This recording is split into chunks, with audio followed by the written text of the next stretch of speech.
Good afternoon everyone. বহুত দিনৰ পাছত অৱশ্যে এনেকৈ মই ভিডিঅ' কৰিছোঁ।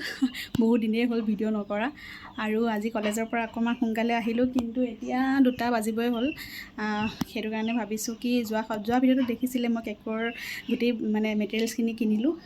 যি কিনিব লগা আছিলে ফুড আইটেমৰ পৰা গোটেই যি ইনগ্ৰিডিয়েণ্টছ লাগে মেটেৰিয়েলছবিলাক সেইখিনি মই বজাৰ কৰি আনি ভাবিছোঁ এতিয়া আজিৰ পৰা এটা ষ্টাৰ্ট কৰোঁ আৰু বনাবৰ কাৰণে। চ' আজি যিহেতু অকণমান টাইম আছে হাতত, সেইটো কাৰণে গোটেই বস্তুখিনি ৰেডি কৰি লৈছোঁ। এইবিলাক চাওকচোন, এয়া চবতে বস্তুবিলাক ৰেডি কৰি ভাবিছোঁ আপোনালোকলৈও আগবঢ়াম। প্ৰথমবাৰ বনোৱা কেকটো কেনেকুৱা হয়, এইটো এটা এক্সপেৰিমেণ্ট। প্ৰথমবাৰ নিজ হাতে বনাম কেক আৰু অভেনত বনাম প্ৰথমবাৰ। কাৰণ এনেইতো কেক বনোৱা হয় কুকাৰত বনোৱা হয়, নহ'লে বা কেৰাহীত এনেকৈ মাটিৰ চৌকাতো দিয়া হয়। চ' আজি প্ৰথমবাৰ বনাম অভেনত, গতিকে চাই থাকক ভিডিঅ'টো শেষলৈ। প্ৰথমতে মই গোটেই মেটেৰিয়েলছখিনি উলিয়াই লৈছোঁ, কাৰণ চকুৰ আগত থাকিলেহে ক'ৰ পৰা আৰম্ভ কৰিম সেইটো আইডিয়া পোৱা যায়। অকণমান কনফিউজ হৈ গৈছে প্ৰথমবাৰ যিহেতু বনাব গৈ আছোঁ। আৰু ফাৰ্ষ্টলি মই বেটাৰটো বনাই লৈছোঁ আৰু ব্লেণ্ড কৰিছোঁ খুব স্মুথলি। চ' হৈ গ'ল আমাৰ পেষ্টটো ধুনীয়াকৈ। আৰু এতিয়া আমি অভেনত দিম। সেয়া বনাই শেষে কৰিব কেঁচা সোৱাদ লাগিছে। কেক খাই ইমানে বেছি ভাল পায় সিহঁতৰ দুইটাই, ভাইটি আৰু ভণ্টিয়ে। কেক বনোৱাৰ পৰা লগতে লাগিয়ে আছে মোৰ কেতিয়া হ'ব বুলি। বাৰু যিয়ে নহওক, অভেনটো এতিয়া 10 মিনিটৰ কাৰণে প্ৰি হিট কৰি থৈ দিছোঁ। তেতিয়ালৈকে চুগাৰ চিৰাপ আৰু অকণমান মই বাউলটোতে তেল আৰু অকণমান ময়দা সানি দি বেটাৰটো ধুনীয়াকৈ বহাই দিছোঁ। 10 মিনিটৰ পাছত ইয়াক আকৌ ৰাখি দিলোঁ, বেটাৰটো যিটো বনাই থৈ দিছিলোঁ। এতিয়া মই 30 মিনিটলৈ ইয়াক বেক হ'বলৈ দিম। যিহেতু মই ইগলেছ কেক বনাইছোঁ, বেছি নুফুলিবই, নাজানো আৰু কি হয়, দেখা পাই থাকিব। তেতিয়ালৈকে মই ক্ৰীমখিনি ৱাইপ কৰি লৈছোঁ ভালদৰে ব্লেণ্ড কৰি।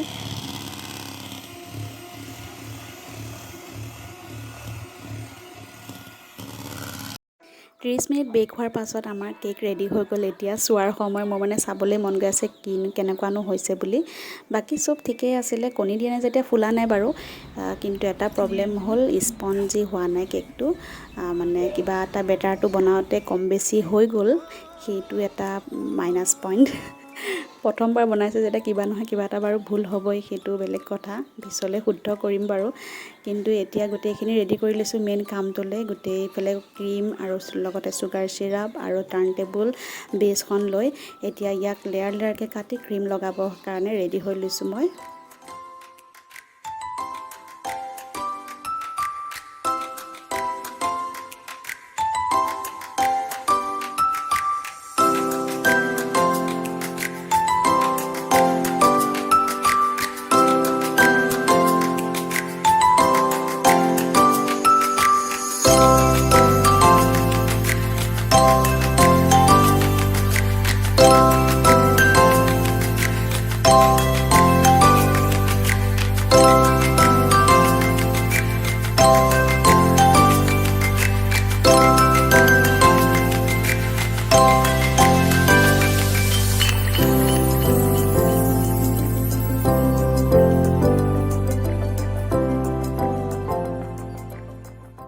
আজি পিছে বাহিৰত প্ৰচণ্ড ৰ'দ আৰু গৰমৰ কথা কি ক'ম।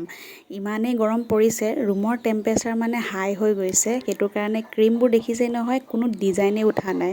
কাৰণ ডিজাইন উঠিব কেনেকৈ, ক্ৰীমবোৰ লগতে গলিয়েই যায়গৈ। ফ্ৰিজত থৈছোঁ আনিছোঁ এনেকেই কৰি আছোঁ, তথাপিও যে ক্ৰীমটো ভালকৈ ৰখাব পৰা নাই মই, গলি গৈছেগৈ।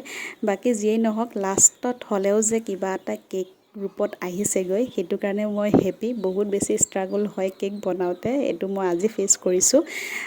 বাকী যিয়েই নহওক আৰু কেক এটা হৈছে, আপোনালোকে কমেণ্টত জনাব কেনেকুৱা হৈছে প্ৰথম বনোৱা কেকটো। সঁচা কথা ক'বলৈ গ'লে, ইমান কষ্ট কৰি বনোৱা কেকটো যেন মোৰ কাটিবই মন যোৱা নাছিলে। ভণ্টিক লগাই দিছোঁ কাটিবৰ কাৰণে, কাৰণ চবকে অলপ টেষ্ট কৰিব দিছোঁ। টেষ্টটো বাৰু ঠিকেই আছিলে, খাই ভালেই লাগিছিলে, কিন্তু অকণমান স্পঞ্জিটো নোহোৱাৰ কাৰণে সেইটো এটা মাইনাছ পইণ্ট হৈ গ'ল। বাৰু পিছলৈ সেইটো মই শুদ্ধ কৰিব ট্ৰাই কৰিম।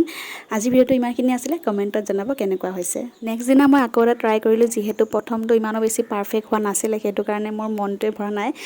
ভাবিছোঁ আকৌ এটা নিজে ট্ৰাই কৰি থাকোঁ। চ' কমেণ্টত জনাব আপোনালোকে কেনেকুৱা হৈছে। আজিলৈ ভিডিঅ'টো ইমানেই আছিলে। থেংকছ ফৰ ৱাচিং টিল দ্য এণ্ড। Bye bye.